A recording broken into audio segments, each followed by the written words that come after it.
ಉದುತ್ಯಂ ಜಾತವೇದಸಂ ದೇವಂ ವಹಂತೆ ಕೇತವಃ ದೃಶೇ ವಿಶ್ವಾಯ ಸೂರ್ಯಂ ಅಂತ ಮಂತ್ರ. ಇದು ಘಟ್ಟದ ಮೇಲಿನ ಋಗ್ವೇದ ಮತ್ತು ಯಜುರ್ವೇದಗಳಲ್ಲಿ ಆ ಸತ್ಯೇನ ಉದ್ವಯಂ ತಮಸಸ್ಪರಿ ಇವೆರಡು ಮಂತ್ರಗಳಾದ್ಮೇಲೆ ಬರುವಂತಹ ಮಂತ್ರ, ಉಪಸ್ಥಾನದಲ್ಲಿ ಉಪಯುಕ್ತ ಆಗುವಂತಹ ಮಂತ್ರ ಇದು. ಅದಕ್ಕೆ ಏನರ್ಥ? ವ್ಯಾಪ್ತ, ಈ ಭಗವಂತ ಸರ್ವಜ್ಞನಾಗಿದ್ದಾನೆ. ಜಾತವೇದಸ್ ಅಂದ್ರೆ ಸರ್ವಜ್ಞ. ಜಾತವೇದ ಅಷ್ಟ ಸರ್ವವಿತ್, ಸರ್ವವಿಜ್ಞನಾದಂತಹ ಈ ಭಗವಂತನನ್ನ ಮತ್ತೆ ಆತ ದೇವ, ವ್ಯಾಪ್ತನೂ ಹೌದು, ಮತ್ತೆ ಕ್ರೀಡಾದಿ ಗುಣವುಳ್ಳಂಥವನು.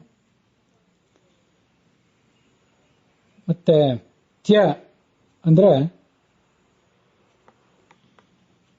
ತ್ಯತೇಹೇ ತತೇಹೇ ಈತ ಸರ್ವನಾಮಕ, ಸರ್ವವ್ಯಾಪ್ತ, ಎಲ್ಲ ಕಡೆ ತತ್ ಆದ್ದರಿಂದ ಈತನನ್ನ ತ್ಯತ್ ಅಂತ ಹೇಳ್ತಾರೆ.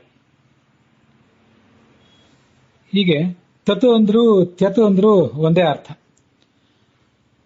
ತ್ಯಂ ಎಲ್ಲ ಕಡೆ ವ್ಯಾಪ್ತನಾದ, ಜಾತವೇದಂ ಸರ್ವಜ್ಞನಾದ, ದೇವಂ ಆ ಭಗವಂತನನ್ನ, ದೇವಂ ಸೂರ್ಯಂ ಜ್ಞಾನಿಗಳಿಗೆ ಗಮ್ಯನಾದಂಥ ಆ ಭಗವಂತನನ್ನ, ವಿಶ್ವಾಯ ದೃಶೆ ಈ ಜಗತ್ತೆಲ್ಲದಕ್ಕೂ ಕೂಡ ಆಗುವಂತೆ ತಿಳಿಸಲಿಕ್ಕಾಗಿ, ಕೇತವಃ ವಹಂತಿ, ಕೇತುಗಳು ಅಂದ್ರೆ ವೇದಗಳು ಅಂತ ಅರ್ಥ ಒಂದು ಹಿಂದೆ ಹೇಳಿದ್ದೆ. ಅದಲ್ಲದೆ ಕೇತುಗಳು ಅಂದ್ರೆ ಜ್ಞಾನಿಗಳು ಅಂತನೂ ಅರ್ಥ, ದೊಡ್ಡವರು ಅಂತ ಅರ್ಥ. ಆ ಜ್ಞಾನಿಗಳೆಲ್ಲರೂ ಹೀಗೆ ಭಗವಂತನನ್ನ ತಿಳಿಸ್ಲಿಕ್ಕಾಗಿ, ಜಗತ್ತಿಗೆ ತಿಳಿಸ್ಲಿಕ್ಕಾಗಿ ವಹಂತಿ ಉಪದೇಶ ಮಾಡ್ತಾರೆ ಅಂತ ಅರ್ಥ. ಉ ವಹಂತಿ ಅಂತಿದೆ, ಅದು ಉದ್ವಹಂತಿ ಉಪದೇಶ ಮಾಡುತ್ತಾರೆ. ಅಂತನ್ನೋದು ನಿಶ್ಚಯ ಅನ್ನೋ ಅರ್ಥವನ್ನ ವರ್ಣನೆ ಮಾಡ್ತದಷ್ಟೆ.